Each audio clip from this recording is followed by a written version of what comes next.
Dear woman I pretended to be, you were exhausting. There, I said it. Keeping you alive was a full-time job. You were always fine, always strong, always understanding, always good. Girl, how are you? Even when your entire life was held together with prayer, lip gloss, and a direct deposit that needed to hurry up, you could be falling apart at 2:17 and answering the phone at 2:18 like, hey, I don't know whether to hug you or fight you. Probably both. Because for a long time, I thought you were protecting me. And maybe you were. You knew how to walk into a room and become whatever version of me would be easiest for everyone to accept.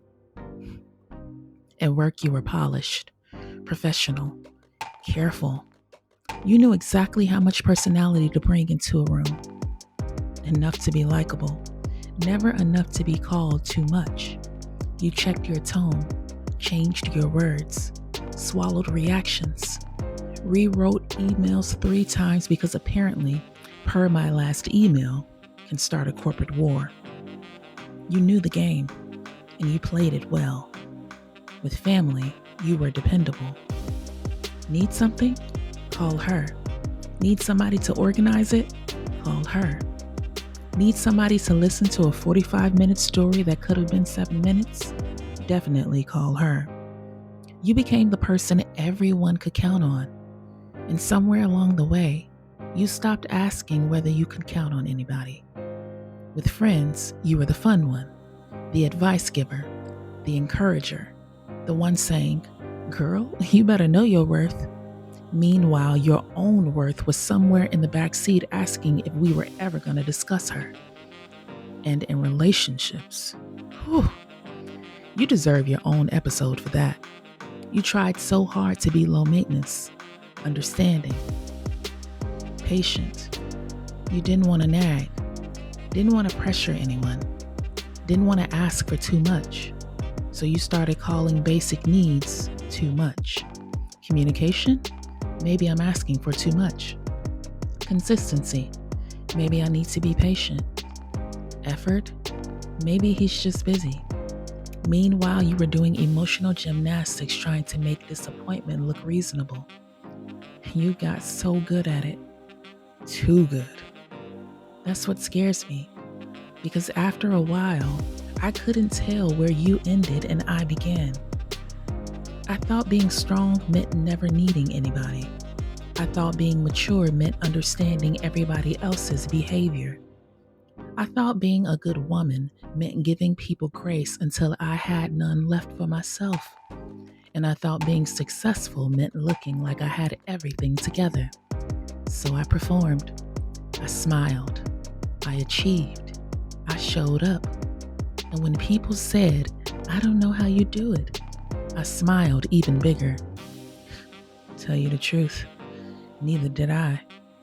I didn't know how I was doing it. I was tired, not sleepy, tired. The kind of tired 8 hours can't fix. The kind that comes from carrying a version of yourself everywhere because you're afraid the real you might disappoint somebody. I didn't realize how much energy pretending takes. Pretending you don't care. Pretending that comment didn't hurt. Pretending you don't need help. Pretending you're happy for everybody while quietly wondering when life is going to remember your address. Pretending you don't want more because wanting more feels ungrateful. You did all of that. And I understand why. Somewhere along the way, you learned that being loved and being useful were almost the same thing. So you became useful. Very useful. Need advice? You're there. Need money? You'll figure it out. Need forgiveness? You've got extra. Need another chance? Apparently, we were running a loyalty rewards program. 5 disappointments and the 6th one was free. Girl, what were we doing? But I can't laugh too hard because underneath all of it, I know you were scared. Scared that if you stopped giving, people would stop staying. Scared that if you said what you really thought, people would think differently of you. Scared that if you needed somebody, they might not come. and maybe the hardest one. Scared that if you showed people who you really were, they might decide she wasn't enough. So you gave them a safer version, a quieter version, a more convenient version. You, but with the volume turned down. And for a while, it worked. People liked you. People depended on you. They complimented you. You were lonely. Because there's a strange kind of loneliness that happens when everybody loves a version of you that doesn't completely exist. I remember the first time I started letting you go. I didn't wake up transformed thinking that this was going to happen. There was no inspirational music playing in the background. I just said no. That's it. No. Didn't give an explanation. No 3-paragraph text. No fake appointment. No pretending I had somewhere else to be.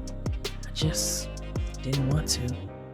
Do you know how scandalous that felt? I sat there staring at my phone like the police were coming. They never came. Then I did it again. I stopped answering every call.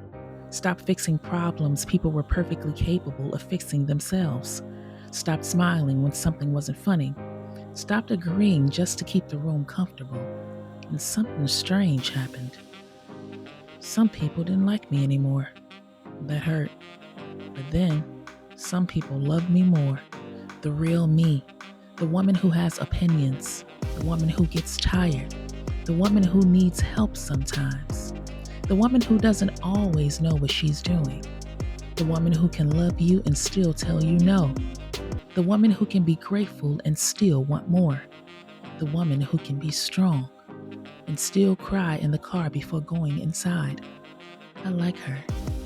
Actually, I love her. She's complicated. She's still figuring things out. Sometimes she makes decisions and immediately calls somebody asking, "Do you think I did the right thing?" We're working on that. But she's mine, fully, and I don't have to rehearse before becoming her.